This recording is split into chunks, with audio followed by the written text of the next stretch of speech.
waktu itu ada gejala demam? Yang kedua, ada sakit kepala nggak? Yang ketiga, pandangan ada kabur nggak?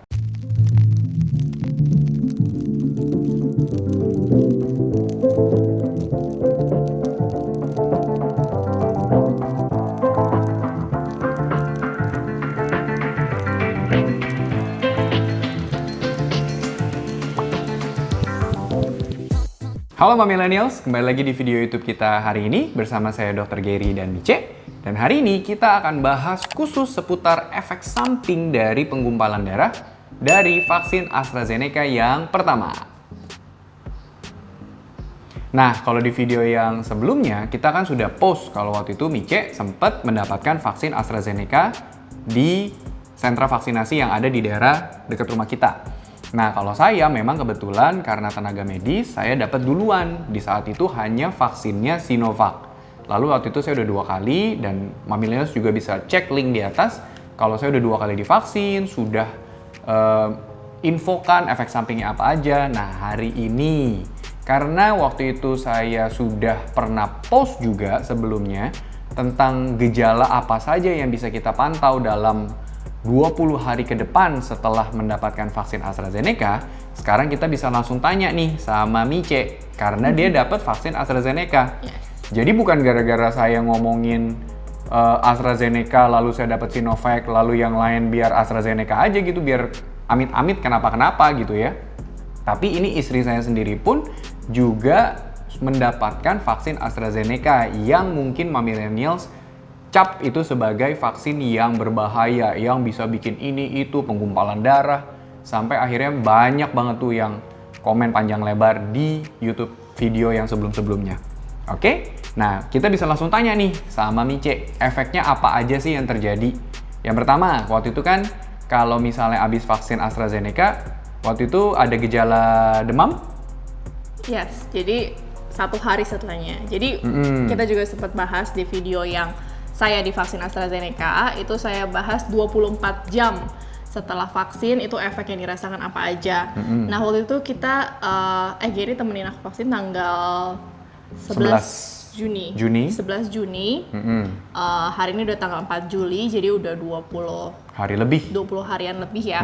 Nah, jadi selama 24 jam pertama itu, efek yang dirasakan sebenarnya masih bisa dibilang oke. Tapi waktu Gary vaksin Sinovac kan aku lihat efek yang kamu rasain sama apa yang aku rasain, lebih berat aku sih. Ya.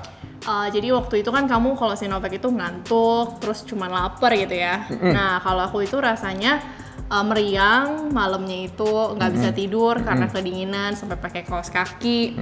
Terus suhu juga sempet demam tinggi-tinggi itu 38,5. Iya. Nah, itu di hari kedua. Tapi setelah itu juga langsung minum paracetamol. Hilang ya, gitu. Tapi Jadi tangan masih pegel sampai kurang lebih 3-4 hari setelah vaksin gitu. Tapi nggak ada gejala-gejala yang mungkin Gary udah bahas di video sebelumnya tentang gejala penggumpalan darah. Ya, dan waktu itu kalau misalnya pada saat tangannya pegel kan minum paracetamol ditambah juga dengan kompres hangat ya, 3 kali sehari 15 menit itu membantu banget tuh. Yeah. Jadi lama-lama perlahan-lahan tiap hari tuh kelihatan ya ada perubahannya ya. Oke, sekarang kita breakdown aja satu-satu. Oke, kan yang menjadi polemik adalah gejala penggumpalan darahnya. Oke, tadi kalau demam sebentar, ada 1 hari 2 hari. Tapi bukan berarti kalau demam artinya pasti terjadi penggumpalan darah. Kan nggak kayak gitu. Yang kedua, ada sakit kepala nggak?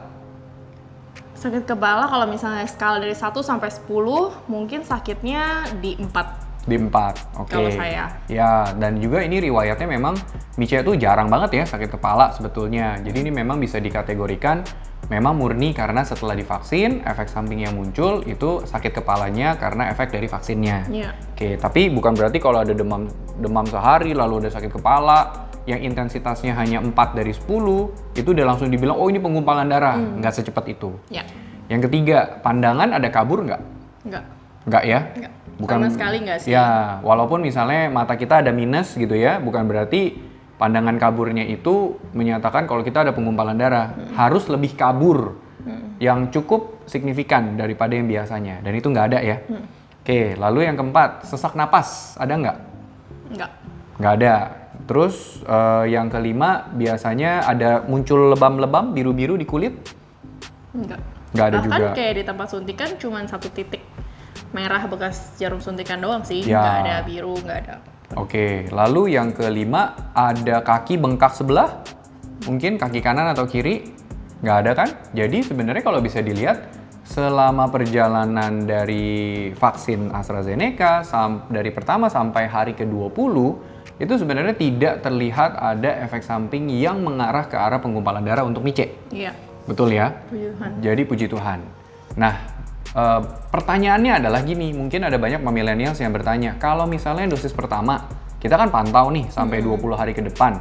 Lalu ini dosis kedua, apa kita juga butuh pantau yang sama? Iya benar. Benar Apakah kan? butuh 20 hari, 4 sampai 20 hari itu dipantau? Apakah kalau misalnya yang pertama udah aman nih, kayak misalnya aku, oh nanti yang kedua udah pasti aman juga gitu. Ya, well sebenarnya seharusnya yang kedua jauh lebih aman daripada yang pertama.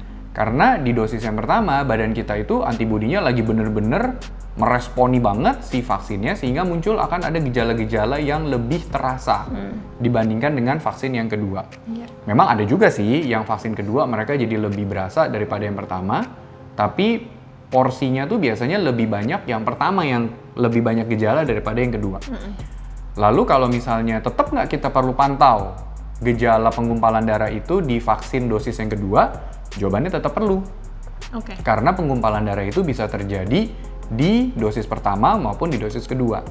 Harapannya adalah karena yang pertama tidak terjadi gejala penggumpalan darah, maka efek samping yang di dosis kedua pun juga harapannya akan lebih kecil. Chance-nya untuk terjadi penggumpalan darah. Yang tadinya awalnya penggumpalan darah itu chance 1/1 juta, mungkin kalau di dosis yang kedua bisa akan jauh lebih kecil lagi. Karena badan kita sudah mengenali, udah belajar, pada saat dimasukkan dosis yang kedua, badan kita udah akan lebih tahu, oh ini yang kemarin. Ya udah ngerti deh, udah diajarin lagi. Kayak kita belajar mau ulangan dulu. Baca sekali belum ingat, mungkin susah gitu. Gimana caranya biar kita ngerti? Baca kedua kali, ya udah tau lah, udah bisa gitu. Oke, aku punya pertanyaan terakhir. Kalau misalnya kita udah pantau 4-20 hari gitu, mungkin nggak itu gejala muncul di hari ke-31 gitu? Sampai sekarang sih belum ada laporannya kalau misalnya gejala penggumpalan darah itu akan terjadi sampai lebih dari 20 hari. Oke, jadi kita sebatas 20 hari cek kalau misalnya nggak ada gejala yang kamu sebutkan tadi, itu bisa dibilang aman gitu ya? Aman. Tapi tentunya juga kita melihat gejala yang dirasakannya itu kan seharusnya akan membaik tuh. Misalnya dari hari pertama demam, lalu ada sakit kepala, badan pegel, tangan pegel.